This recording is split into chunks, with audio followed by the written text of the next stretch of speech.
Thank you so much for tuning in. This is the Common Rule Podcast. I am your humble narrator. My name is Danny. And you know what? Strap in for a little bit. I got a couple of things to get off my chest. It's been a while. And, I'm going to repeat myself for a couple of topics that I've talked about before. But for the most part, I just kind of want to talk about making content and seeing what's valid, what's not, and so forth. Hope you guys are doing okay. I'm so far so good out here myself. Actually, I just got back from a pretty long trip. Let's start there. I'm going to talk to you about my trip that I just had down to Veracruz to visit some family members, and to hang out in the city of Xalapa, Veracruz.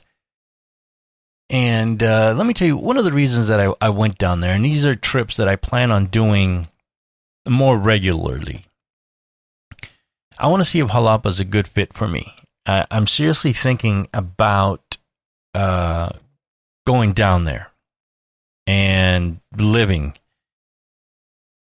and basically making a life and going down there, and picking up my life and going down there. And there's just a bunch of things that are going to align with what it is I want to do down there, creatively, and actually not just that, but also financially, to be quite honest with you. I hate to say this, but it's to the point where I am thinking about moving forward as far as looking to stash away some money, looking to buy a home, looking to kind of retire sort of thing. So it's a more or less where am I at now, about a 20-year plan, 15-year plan, hopefully, if we can make that happen. And in order to be able to do what it is that I want to do down there, it's hey man, it's a plan, and it's something that's got to happen. And I picked Xalapa. Xalapa is in pretty much the center of Mexico, and you can fly into Mexico City and take the bus and be in Xalapa in about 3.5 to 4 hours, easy. Of course, if you have a car, it'd be a lot faster, of course. Well, not a whole lot faster. Maybe get there about an hour faster on a good day, I guess. So it doesn't have...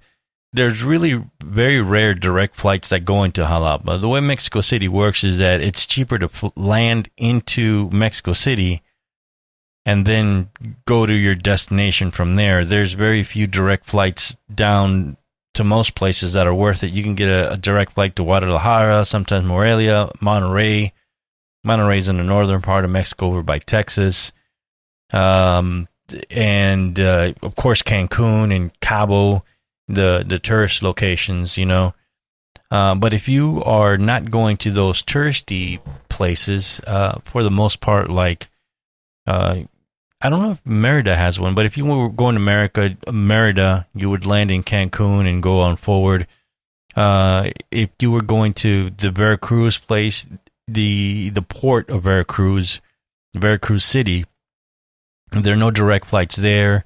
There are 1 or 2 direct flights to Puebla, but they're not as readily available as you would. It's cheaper to just land in Mexico City and take a bus from Puebla. Take it's $20 to take the bus from Mexico City to Puebla.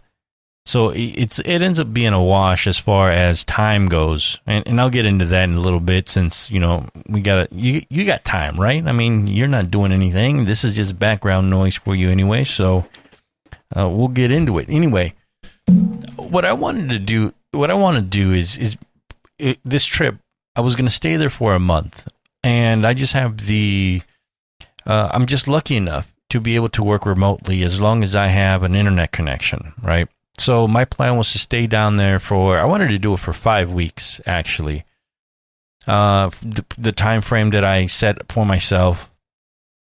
and be able to work remotely down there, no problem, and then be able to go around and do some things and walk around, enjoy the life of Xalapa, more than just a fly-by-night weekend or a couple of weeks sort of thing. Just to kind of get in with the locals, see what the customs are and all this and all that, visit with my cousins and my uncles a little more, and just to have a better conversation with the city, if you will, to see if it's my fit. Xalapa is in the mountains of Veracruz, very much in the coffee hills, I'd say. Coatepec is right outside there. They're known for their coffee, so is Chico, or Hico, however you'd like to pronounce it, Xico. And they're also known for coffee, among other things. Some special tamales that are absolutely delicious. They're like a spongy tamale. I don't want to ruin it by telling you that it's like a gourmet Twinkie.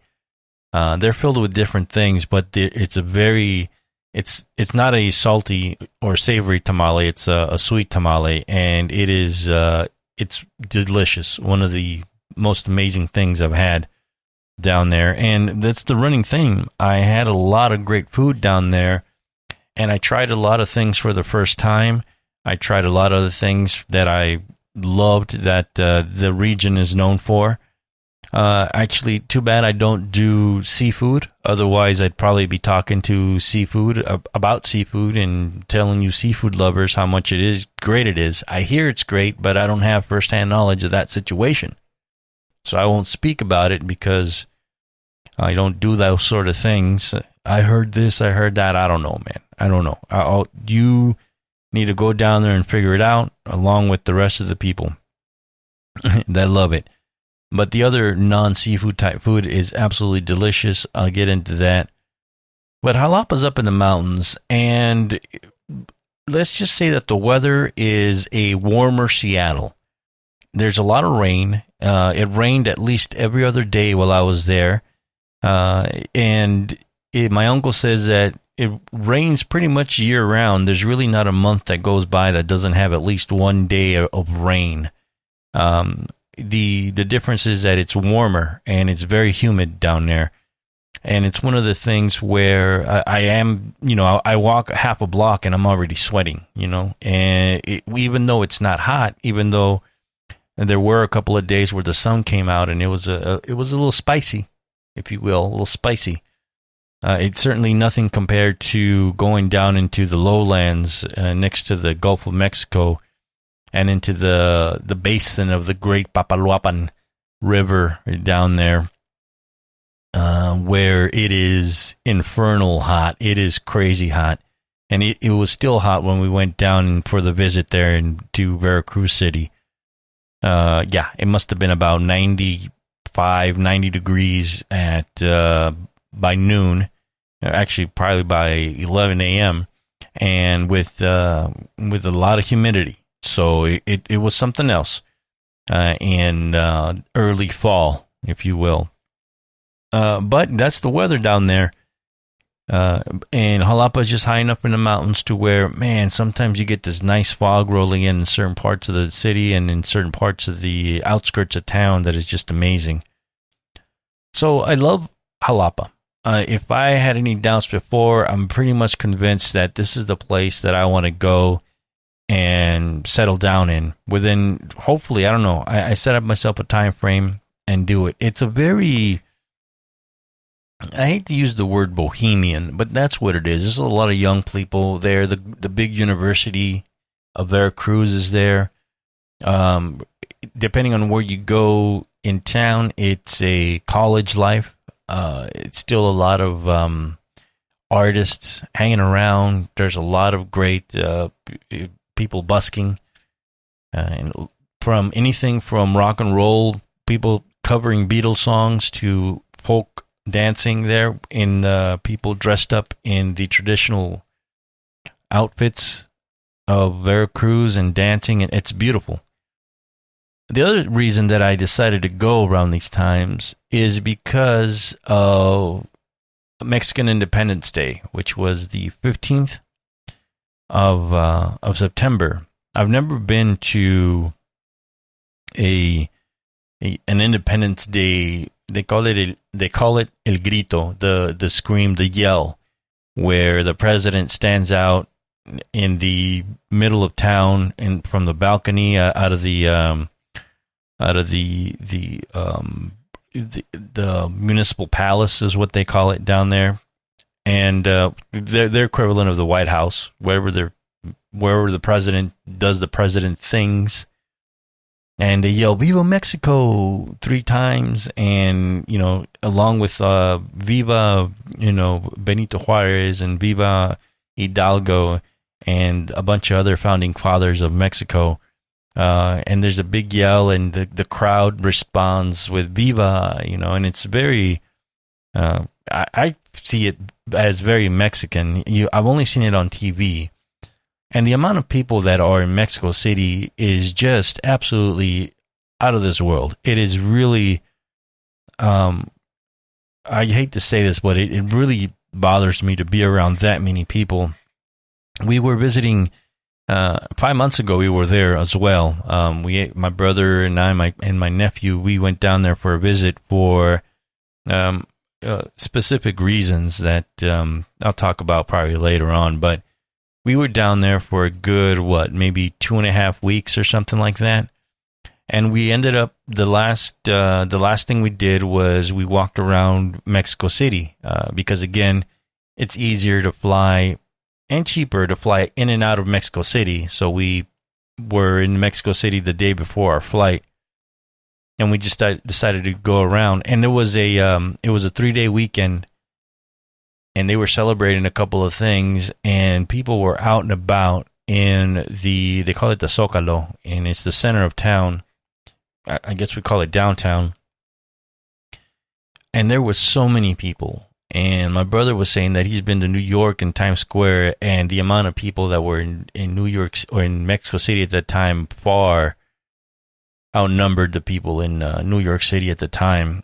And it really is, had nuts to butts down there. And like I said, there's 3 main avenues that go down into the main square. And the one that we went down there was absolutely it was crowded. And when I say crowded, I mean crowded. I mean, it really is something to at least experience once. I don't want to experience that again. But it's like when you get to crossing the street, there's this massive amount of people right across the street from you, and you're standing in a massive crowd. And when that light says walk, it's just amazing to see how these 2 waves of people just basically crash into each other in the middle of the street as we pass the intersection and cross the street. And it's just, that sort of just blew my mind. How many people are just, there?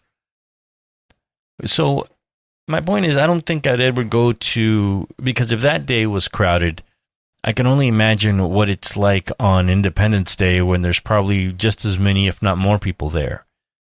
I don't know. It might still be on the bucket list. I don't know. But I decided to go to Xalapa to see what that was like, and there were a lot of people in the center of town, right set up across the governor's palace there, if you will, across from the cathedral. I took a lot of interesting video, a few decent photographs. I'm looking at my work here, and I'm gonna be honest with you. I am not a terrible photographer. I like some of my work here. I like what I'm shooting and these crazy things that come across my camera. I wasn't in the complete mindset, and I'll get into this in a second too, to where travel tips by D. De La Cruz, as far as doing what you want to do on a trip to another country or a trip to wherever, your vacation spot. But I'm looking at these pictures, and man, you know what? I'm all right. There's a lot of, don't get me wrong, there's a lot of shitty pictures. But every once in a while, I look up one and I go, man, that was pretty decent, you know. And the culture down there is just absolutely different. And there's probably lots of different parts of Mexico, but there really is two main parts of Mexico, the northern part and the southern part. You can even argue that there's a central part. The people in Mexico City, I mean, these are people that don't believe that you should put cheese in quesadillas. I don't know what's wrong with those people, the chilangos, but everywhere else, and not just in Mexico, but in the world, we agree that quesadilla means that the thing comes with cheese. But not in Mexico City. I don't know if you guys knew that. In Mexico City, if you order a quesadilla, you have to order it with cheese, or you don't get one. All right? Or you don't get any cheese. Anyway, they are different. The top part of Mexico is different than the bottom part of Mexico. And it has a lot to do with being in the border and having more American influences than not. The custom is different. People are just absolutely friendlier down there. One of the customs, I'm not sure if I mentioned this before, but one of the customs is people say hi to each other on the street. If you look at somebody, or if somebody comes out, you say, hey, good morning, good evening, good afternoon. If you're sitting at a restaurant and for whatever reason somebody comes by you, or even if they think they've sort of interrupted your meal, everyone says buen provecho, which means hope you're having a good meal. Bon appetit might be what the more common thing is. In American, we really don't have that sort of courtesy, that sort of saying. I don't even know what it is. At least not in the western part. Maybe the South has something similar. I don't know. But yeah, it's they say, you know, may you have a good breakfast, may you have a good lunch, may you have a good dinner, excuse me, you know, good evening, and everyone's always just very friendly. So it's so friendly down there, so warm, and everybody's ready to have at least some sort of conversation sometimes with you. You get on the bus and you greet everyone, unless you're an asshole. You say, hey, everybody, I'm in here with you. Good afternoon. And some people answer you. And if not, that's okay. But a lot of people seem to partake of that cultural habit, if you will. So it is a little different. And even the Spanish is a little different words down there that are used for a lot of the things up here. The main one that just comes to mind right now, I didn't write anything down, but there are a bunch of things down there, specifically like food. There's food down there that isn't available up here.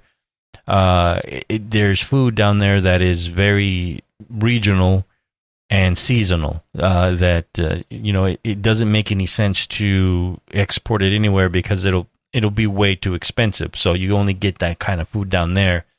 There's a fruit called the hobo, and they make these drinks out of them. I got to tell you, they make these drinks called toritos, little bowls, and they're made with pure sugarcane alcohol, 100% alcohol. And it's a mixture of things. You can make them out of cream, you can make them out of fruit drink, but they are delicious and dangerous. They make them so that you can hardly taste the alcohol. They're not I can't drink all of them. There's a lot of sugar in them, in some of these, and in some of those other ones, it's just, too much going on with those. So you can have a couple of drinks on those, but that's about it. I don't know if pozole is pozole. They make it a little different. They're very diehard. Up here in the north, I've heard of green pozole and red pozole. Pozole is a sort of Mexican soup. The Aztec legends are that the Aztecs used to make pozole out of human flesh from their conquered slaves, or the people that they've conquered around, and it was a celebratory meal, and that the Spaniards were appalled by it, and they brought pigs, and so they said maybe you should switch out the human flesh with something else, and pigs taste the most like humans. Now, I don't know if that's a true story, but it's in the internet, so it's probably true. I've heard this story many times by many people, and there, with every sort of myth, there's some truth to it, right? The one that weirded me out a little bit too is that up here there's another soup called menudo, and menudo is made out of tripe, stomach lining here, but down there they call it mondongo. And mondongo, I think, is more, and I have to research this a little bit, but mondongo might be more of an African derivative than it is an actual Spaniard or maybe even native Indian, native Mexican, if you will, for lack of a better term. I'm not here to educate you on food. I don't know that, and I didn't even do my research to look it up. I just thought of that right now. But I think if I heard anything, mondongo might be an actual sort of soup from African sort of derived sort of thing. Anyway, I ate a lot.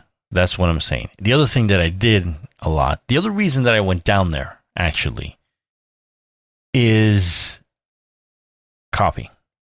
In April, I went down there. I've always wanted to go to Coatepec. Coatepec is one of these pueblo mágicos, this magic little towns that Mexico has that they preserve and conserve as much as they possibly can to back to its original, the way that it was originally built. And a lot of these things are colonial things. The most famous ones, San Miguel del Allende in Guanajuato. Guanajuato has a bunch. There's another one somewhere in Oaxaca as well that eludes me right now. I know these places because big-time photographers have workshops at these places so that they invite people to go there and they walk around and take pictures. I'll get into that maybe later on. I don't agree with these quote-unquote photo workshops because most of the time these fucking amateur photographers, all they fucking do is go around and take pictures of the indigenous people without asking them or without properly compensating them so that they can fill their little portfolio photo book sort of thing. Anyway, I'll get into that some other time. But it is. I went down there for coffee, man. I bought in April when I went to Coatepec. It was just we were there for just a couple of hours. We didn't have a whole lot of time to visit like we wanted to. It was very basically. My brother and my nephew did me a favor by coming with me to Coatepec just to walk around the center of town and look to see. I wanted to go to a coffee museum that I'd seen on the internet, and I wanted to buy some coffee from the regional places of it. A quick little backstory. My mom is from this little town up in the coffee mountains of Veracruz. She grew up there. At least her childhood was there, and everyone there is either directly involved in coffee or has a family member that is growing coffee or is in the coffee business. So coffee has more or less kind of been part of a lot of people's lives down there for a long time. And I bought this coffee, and I wanted to get, whatever, get in touch with your roots, see what it's all about, sort of thing. And I bought this coffee, and man, it was delicious. Easily the best coffee I've ever had. Now, I'm not sure if I told you last time. Recently, since my buddy got me into French pressing, you can now taste the coffee, and especially I grind my own coffee beans. I buy the beans whole. And now it's like a whole art form. And I've been doing these, I call them self-portraits. And I started doing them a few weeks before I left to Mexico. And there's these self-portraits of me just doing everyday chores sort of thing. And one of the chores that I do, or tasks, if you will, is making coffee. And the reason I started doing these is because I kind of wanted to, a couple of things. I thought it's funny. And the let's just say the philosophical viewpoint of the day as far as social media is that everything is content, right? So I'm going with that. And so I'm doing myself these tasks where I'm showing myself cooking. I don't talk in them, and I don't even show my face in them. I guess eventually I might. But it's just set up to show me cooking, show me making coffee. Washing dishes is my favorite. I love setting up the camera and the light to wash dishes. I don't know. And then I ended up setting up the little microphone, the little recorder on top to get a little more detailed on the sound that I make when I wash dishes. Not me personally, but just scrubbing and stuff. I thought that was interesting, and I went with it. Again, all under the umbrella, if you will, the creative umbrella that anything is content. I mean, short of doing really gross things or something that's not appropriate on YouTube or Instagram, hey man, it's fair. Let's see what happens. And you know what? It's fun. So, you know, I'm doing this right now, and it's pretty cool. Anyway, I'm all about the coffee bean and grinding it up myself and making, it was French press. And then now it's the pour over coffee method, the one with the little cone on it, the V60. I think it's called Chemex or something like that. I'm all about that now, and it's a you know, it's pretty cool. And it's pretty cool, and it's delicious. There's this coffee, it brings out the coffee flavors, and it really brought out this sort of coffee type. And here's the thing, I'm still not this, I don't know enough about coffee to teach you about it. I just know what I like, and I decided to go down there. I ended up buying about 8 kilos worth of coffee, people. Some of it, I brought it back to give away, but a lot of it is for me to taste it.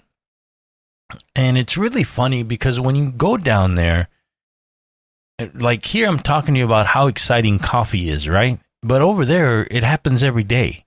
They drink good coffee every single day. And it's amazing how this culture of coffee goes, oh yeah, and I'm like, man, that's like super fancy coffee. Oh yeah, that's pretty good. I drink that on Tuesdays and Wednesdays. I drink this on Fridays. And it's funny how in certain situations, you know, I go into, you know, my relative's house and they all have coffee of a certain brand, a certain type, but it's all from Veracruz.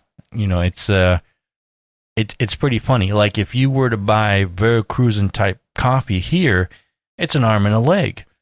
I had my buddy, we were going on a trip. As a matter of fact, it was Drew. We were going up to his airship in the mountains, and you know, we wanted to go buy coffee, or he wanted to go get coffee, and he was doing something. And he goes, "Hey, can you go buy some coffee from the coffee place right there in there's one in South Park now on the corner of 30th and whatever that other place across the street from the liquor store and the Italian place." And it's we went there, and he goes, I think the coffee had a donkey on it or something like that, and it was I believe it was from Chiapas. And I don't mind telling you that the coffee was expensive, and down there, and it was only like maybe correct me if I'm wrong, Drew, but I think it was only like 300 grams. It was a little bag. For the price I paid for that, and don't get me wrong, it's delicious coffee. But for the price I paid for that, I could have got a kilo of the same coffee. So that's what I did. And man, it's delicious. There's this new, so I'm trying this new coffee method now. And hey, don't you worry about it. I'm gonna make a little video for you guys to see how I make the coffee now.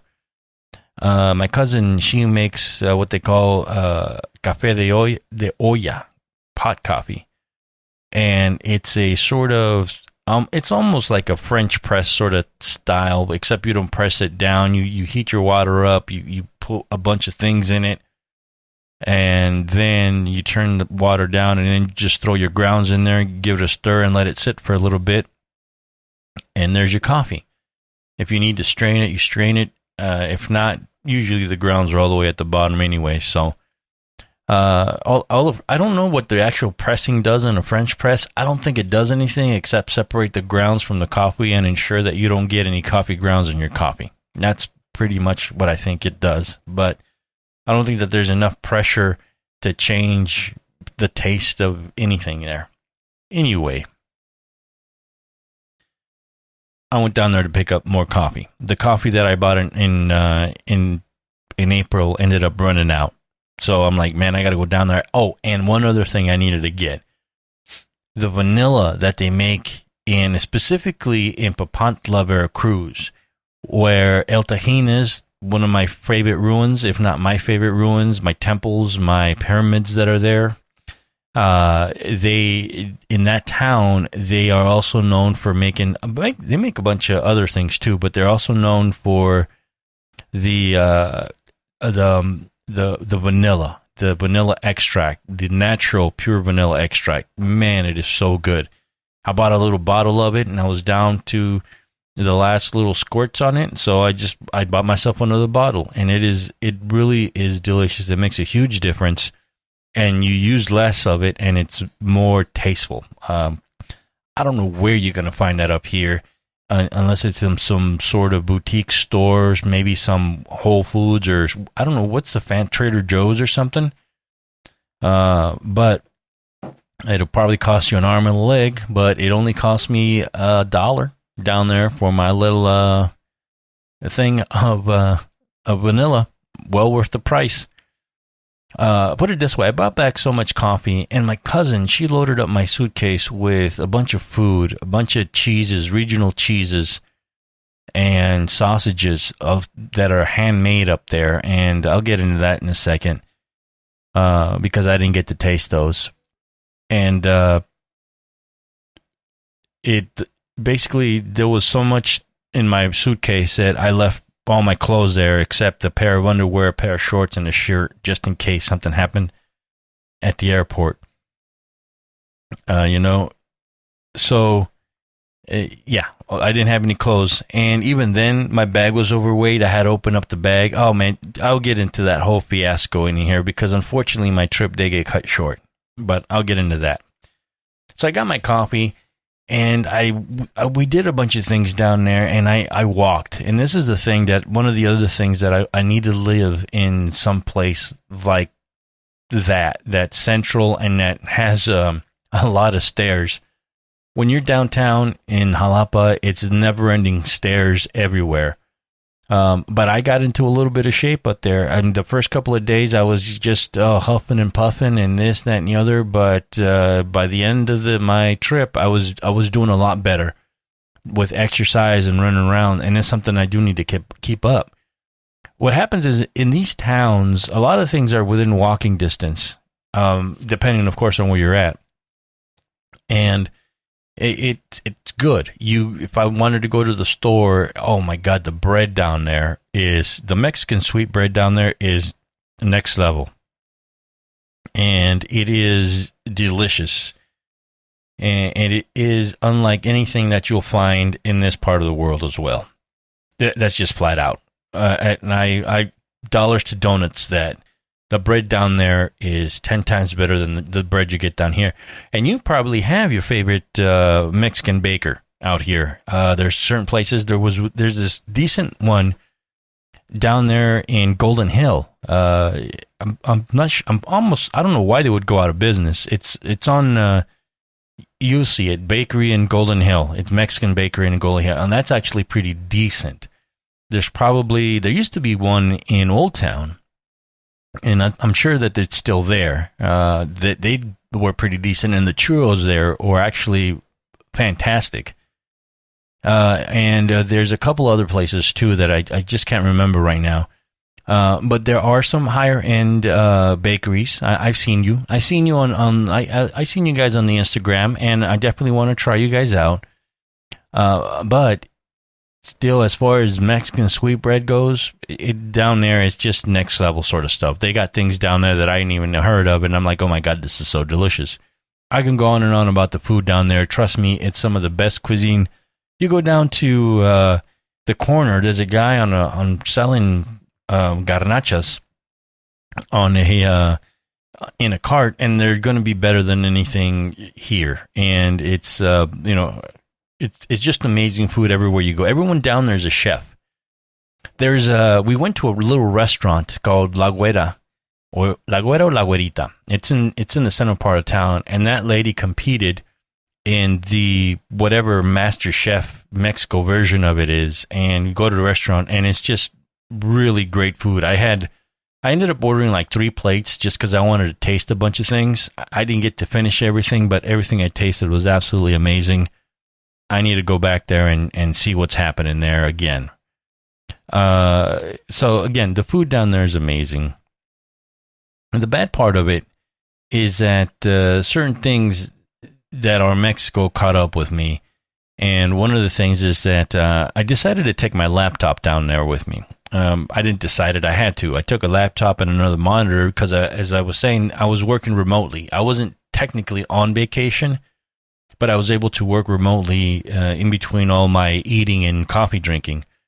And it went well the first 2 or 3 weeks. And then, unfortunately, the thing that I didn't bring, and what's funny is everything in my house here, I have connected to a surge protector. But the thing that I forgot to take on my trip, out of all the things that I ended up taking, was a surge protector. And there was a spike. There must have been a spike in the electricity in the room that I was, the Airbnb place I was renting, and it fried my computer. And what sucks is it was my good computer, and and I had bought a cheaper laptop to take just for this specific situation. But I decided that I wanted to take the fancy laptop because it renders video and edits photos a lot faster. And I was going to do all these videos and content and then upload them and do a bunch of shit. And it fried. It killed my computer, and it sucks. It really does. And so the computer part, I am sad about and frustrated about. But what I'm most frustrated is that I didn't stay as long as I planned there. I had to come home and work, and that sucked. And it was one of these things to where I was going to buy my plane ticket with time. I was going to do this, that, and the other, pay less. But no, all of a sudden it's like, nope, you got to go. Get the next flight out of there and let's leave. So I decided to stay one more weekend because we had already made plans to go down, have breakfast in Veracruz, and say goodbye to my aunt because she was visiting there too, and she had to go back to her hometown of Xalapa. And that was it. Unfortunately, came back, did a couple things, and that was it, man. And it's sad. It really is, to where, but I had a good time. I really did. It was awesome. And again, it convinced me. The trip convinced me that I need to be there to do what I need to do.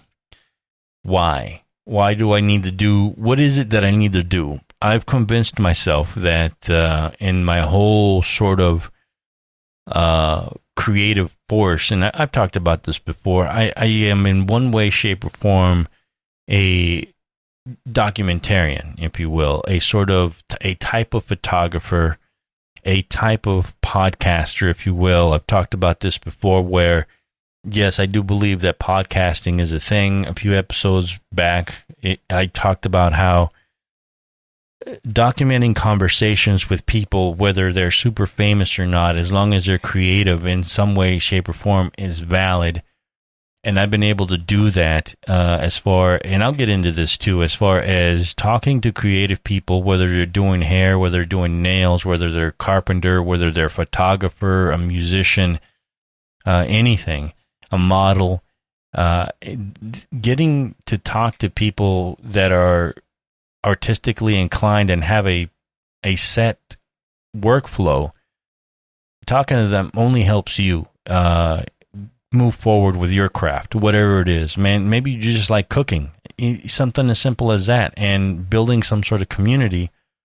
And the payoff is when you talk to someone and that person, you were able to document that person's thoughts and philosophies, at least for a moment, in case something happens down the line. And, I don't want to get into it too much, but the purpose I think that I had in podcasting has come through as far as documenting. So I am some sort of documentarian, whether it's, again, the type of photographer that I am, the type of podcaster that I am, and even if I dare say, the type of musicologist that I want to be. What the fuck does that mean? Well, I'll tell you what the fuck that means. The Lomax family started off recording American folk music around, I'd say, early part of the century, the last century, early part of the 20th century. John Lomax is who I'm talking about first, and then with Alan Lomax. John Lomax started recording folk music, and he did so, in a great fashion. A lot of the things that the Lomax family ended up recording are things that are the foundation of rock and roll and the music that I love. And, just to name some of the big ones, it was a lot of blues people. Some of it started in Texas, your blues people, and it ends up being the foundation of music. The thing about Lomax is that he ended up recording people like Leadbelly, bluesmen. He ended up recording, or somewhere along the line, also recorded things like Robert Johnson. Is another one that ended up being part of the musicology archival thing. These people that went around just recording folk music ended up, traveling the world, and it ends up being where you get people in England listening to this guy's recordings of these people, and they end up launching this huge movement of music that still resonates today.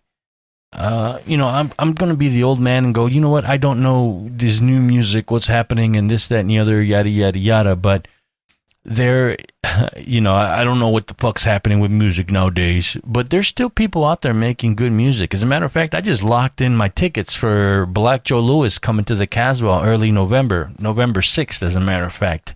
It's a Monday, so you should get your tickets.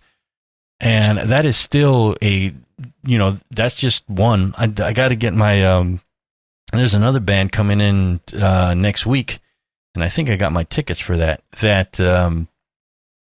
They're traveling, and it's just an amazing band.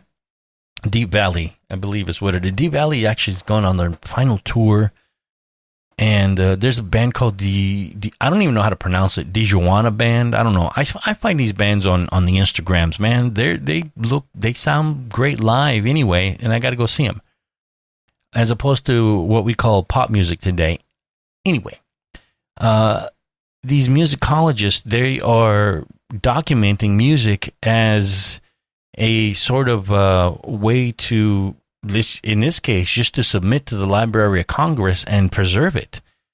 And folk music is a big thing. Alan Lomax it goes even further and starts finding some of the more of the people in Mississippi and the blues that absolutely shape a lot of the things that end up shaping the music that specifically I love, and it's such a noble cause, a noble thing to do, to where you find a passion to document the things that you love.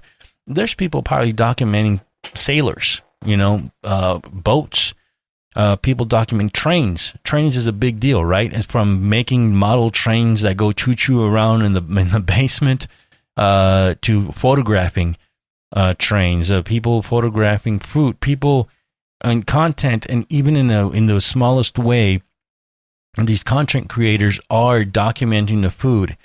there's this guy that I followed, and unfortunately, I guess I dedicate this episode to him. His name is Fernando, and he is one of the people that I followed because what he did was he documented a lot of places to eat in and around Xalapa, and he was a great content creator.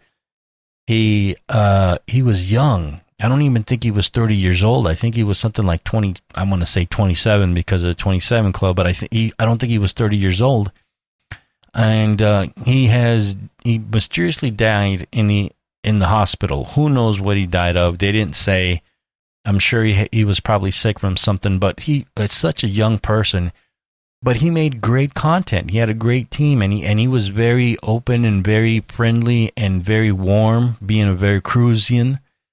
And in a way, while a lot of these other places are looking for clout, for, hey, look at me in Paris, look at me in Istanbul, look at me in Rome, sort of thing, he was documenting the people around him in his town, in his places, in the outskirts, in his state for the most part. And I think that is very noble, even though in some cases you could say, well, he was just doing it for content and trying to make money off of it. And you know what? Yeah, that's a valid point too. But he didn't stop making content from it, and I learned from it. And bless him to wherever he is and whatever plane he's living on now. That's valid. Documenting things is valid. And so I want to be like the Lomax family. I want to go down and still be able to go and record and document folk music down there. And I could be completely wrong because I might be out of touch, but in my head, it's the very last untouched people down there that are still playing the old music that need to be recorded and documented and uploaded into something like YouTube to be able to be enjoyed and seen. The advantage that I have over the Lomax family is, one, I got better equipment at a cheaper price, which it's the microphone on the phone is probably better than the professional equipment that he used to record some of these great artists back in the day. And it's more compact. I have better equipment available to me, and I have an outlet that allows me to upload it and put it up in a package format for people to appreciate easier all over the world.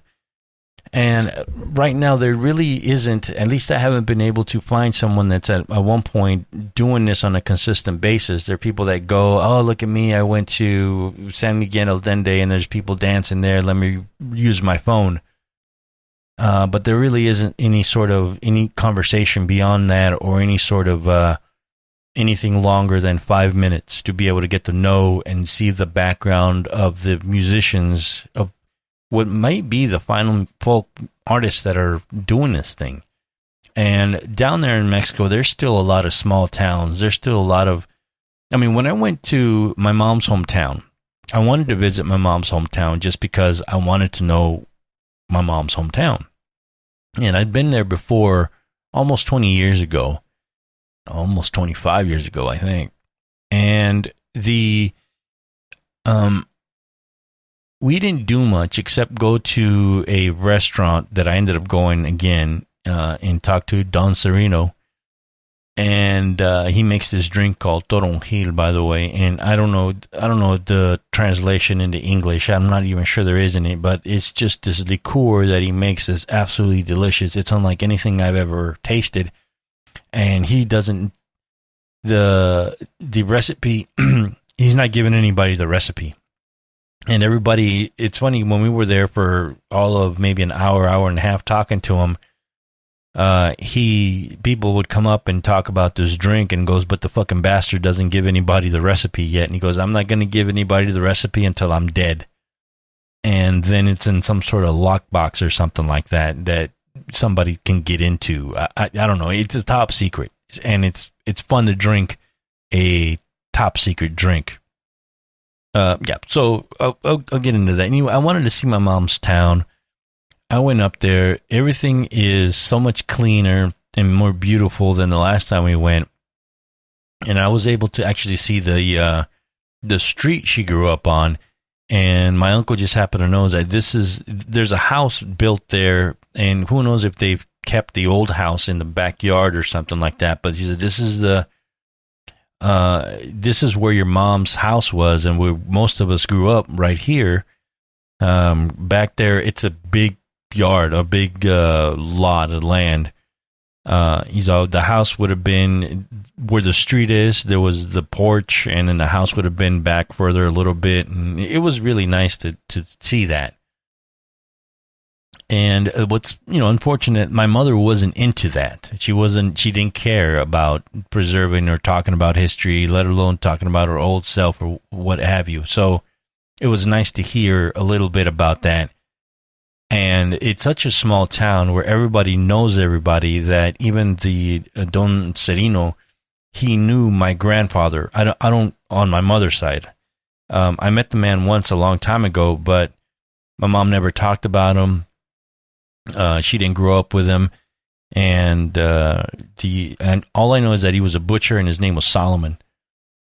And the guy goes, "Oh yeah, I know that guy. That guy was that guy was awesome. He was a gentleman, and he was a very good man. It's sad that you didn't get to know him." And it's that those little things are good to hear about the past. So being able to document all that stuff, starting with the what I know, where my family comes from. The son jarocho is a type of music that's usually played with at least 3 people, but it could be way more, and it's usually these little guitars that they play with, not quite ukuleles. They're not charangas, but there's something very similar, and there's also a big harp. That's not a huge harp, but maybe what you call a medium-sized harp. There's always something like that playing along. Sometimes there's a bass, and sometimes it's just another full-size guitar. And what they do is, imagine that, yes, the tourists all go there and ask for La Bamba, play La Bamba, but what they do is they freestyle a lot, and they make up verses right on the spot, and they really are poets, and they make them. They're geared to the person that sometimes they're roasting them, which is funny. Sometimes they just make the verse there up and make them for the person who either is paying them to or tipping them for a song or requested the song, and it's beautiful. So that basically the impact that the Lomax family has on me personally, and probably a lot of people that listen to music, whether they know it or not, is immense. It's something that I could only hope to even at one point just inspire somebody from something that I was able to document on a level and present them to another artist. That would be amazing. That would be the whole point of this, in order to, in one way, not necessarily keep the music alive, because music evolves. Of course it is. Sometimes it deteriorates. All change is, everything is always changing. Not all change is good. Not all change is bad. It's just there. And, the problem is that, well, I don't want to get into that. And the problem is, God damn it, fucking music sucks right now, and I don't know what the fuck the problem is. What are these fucking kids listening to out there, man? What the fuck? Anyway, at least there's documented, there's a library that has, this is the type of music that we used to listen to that inspired other people to do what it is that they do. You look up the Lomax thing and get a more clear history on it. The Wikipedia thing is good enough, but it's a documenting thing. Now, going on a little bit as far as the skills that I need to kind of finish documenting this type of music. I know I need the technical aspect of it. I need to know microphones, and I'm lucky enough to know people who can help me with recording music, recording sound, doing field recordings. And of course, YouTube, I've talked about YouTube and its endless library of both good and terrible information about whatever it is you want to do. You have a passion about something. Let's just say you like crocheting. There's going to be a ton of videos on crocheting in YouTube. And once you get going, you're going to be able to know that person knows what they're talking about. That other person has no fucking clue what they're talking about. And they're just regurgitating information that they heard from somewhere else, yada, yada, yada. It could be crocheting. It could be sewing. It could be cooking. It could be photography. That's the one that and, of course, recording sound and recording field recordings and things like that. So there's a lot to go through, and I'm lucky enough to know people who are experts and professionals at that thing to where I can bounce ideas and get information from them and go, hey, man, you should do this or you should do that. So there's that. And there's other things that I need to learn. But what I'm noticing more and more is that, again, to beat a dead horse that I keep bringing up is like, for instance, here's the thing. Where I need information on certain technical things and on certain equipment, there's certain people you go to, and then there's certain people you stay away from. Let me make a better example for you. So, for instance, if I want to know what the best tool is, right, I'm not going to go to the salesman because they're all going to tell me that their brand is the best, right? There's always somebody pushing a specific brand.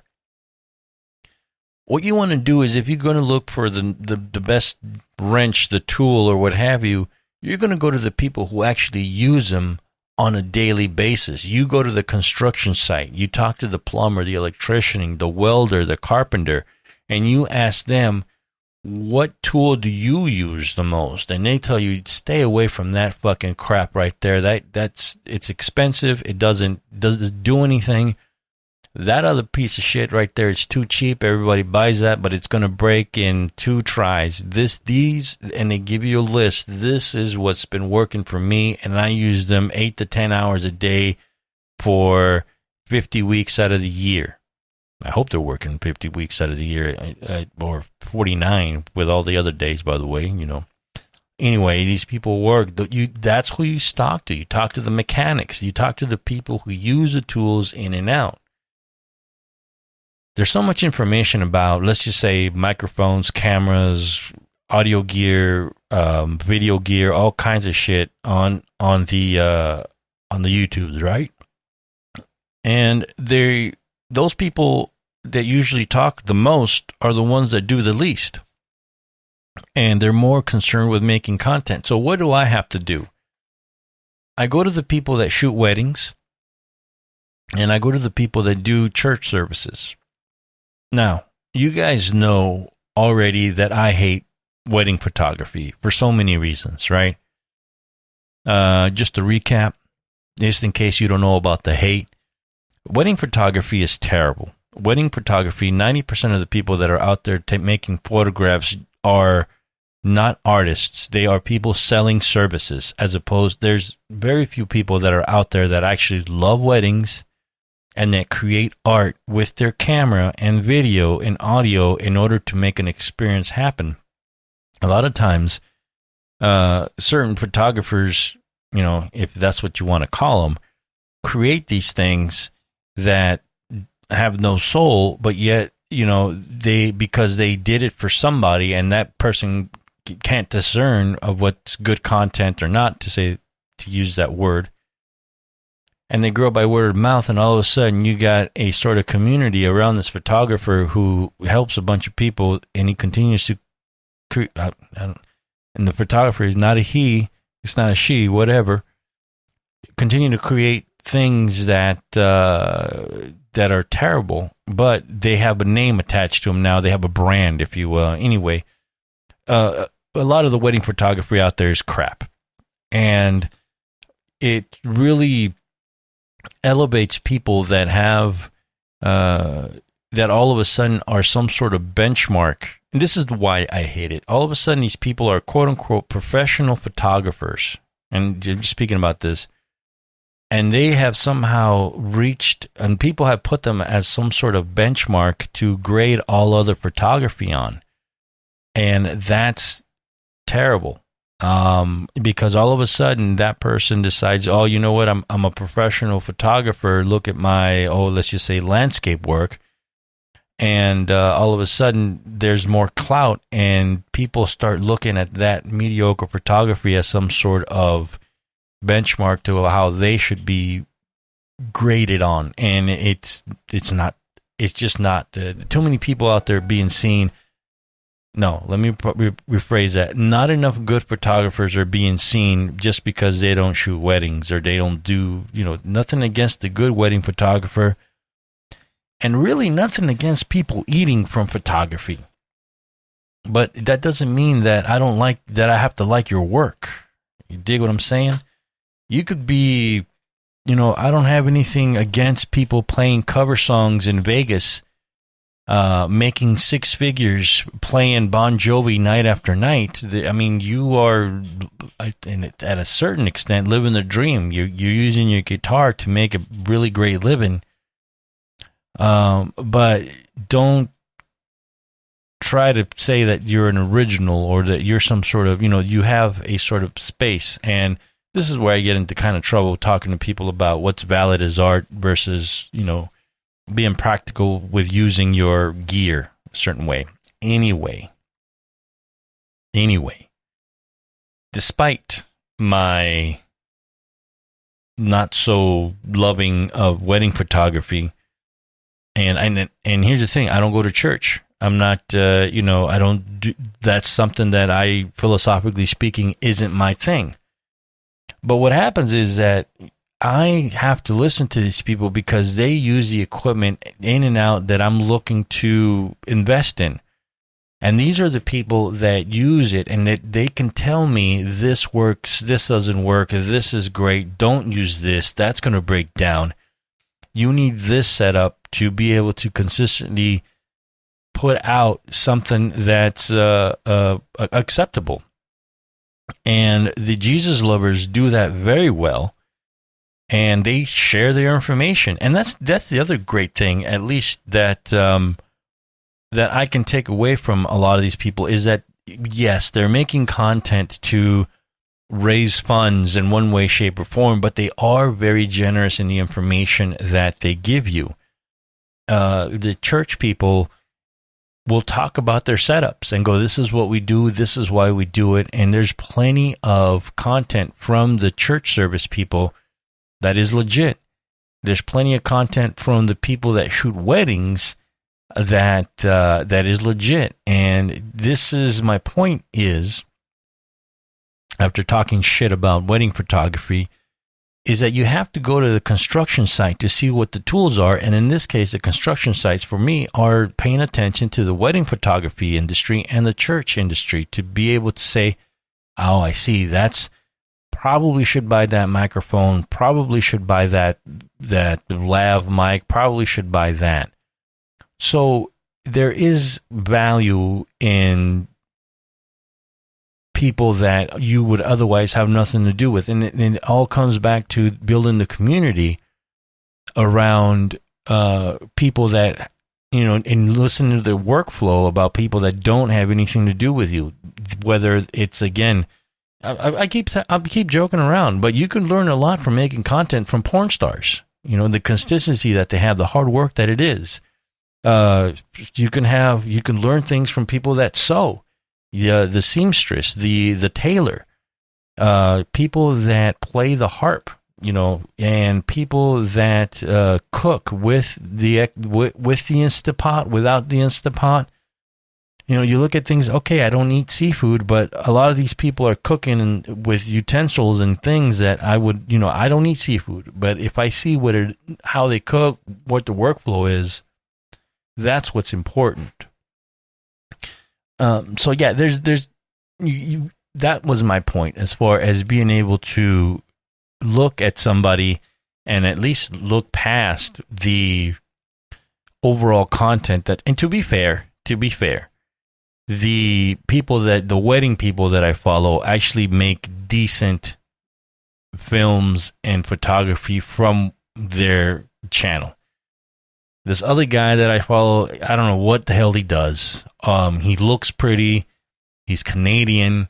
The gear that he pushes is always, he's a salesman. Basically, that's my point. It's very difficult for me to believe this guy, but everybody, that's the one where everybody is like, you know what, this guy knows what he's talking about. I'm like, I haven't seen any of his work that goes, okay, Anyway, I rambled on enough about that.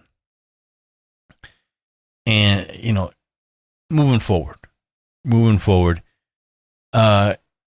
again, the skills I need to know, I'm almost there to the point where I can record a really rough demo, something just a little better from the old 1920, 1930 recordings that were done in the field or in hotel rooms.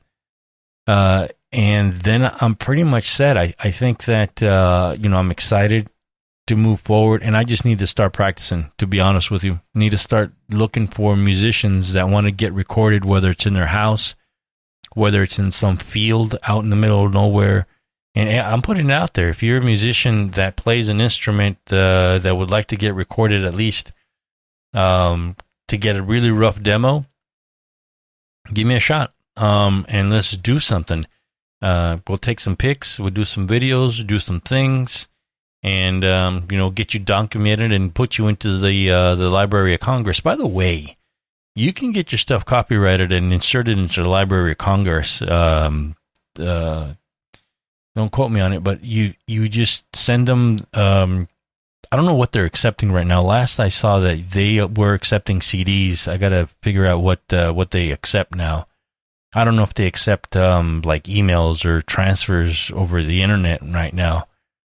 But if you copyright your stuff, you send it into the Library of Congress, and they'll give you a copyright, and you can, at least, I believe. I'll look it up, though, and I'll get back to you. But you can at least send them stuff, and they'll probably put it in a pile, and if you're in, catalog it later or something like that. I don't know. Anyway, I rambled on long enough for this one. It was one other thing I wanted to add, but I forgot what it is. And I'm sure I'll remember it the next time I push record on this thing. Thank you so much for listening. Hope to see you out in a show somewhere pretty soon. Again, Black Joe Lewis is coming to town, and there's probably a couple other shows too. But if you don't follow me, I got the links in the show notes, so you can follow the Instagrams and the YouTubes and what have you. To be honest, I don't know how much longer I'm going to stay in the social media circle. The Twitter thing, I think I'm going to let go. It's called, what is it called, X now or something? I might have to let that go. I'm not feeling the community there. I'll tell you what I am feeling, though, for photographers out there and maybe a little bit of short videos and stuff. Flickr. Don't let Flickr go, guys. If you are into images and you're into sharing your work, Flickr is still very valuable. There's probably more people that look... No, that's not probably. There are more people that look at my work on Flickr than all my other media combined. Definitely more than Instagram and X or whatever other thing. Flickr is still very cool. I'm never letting that go. I upload there all the time. And as a matter of fact, I need to do a couple more uploads there.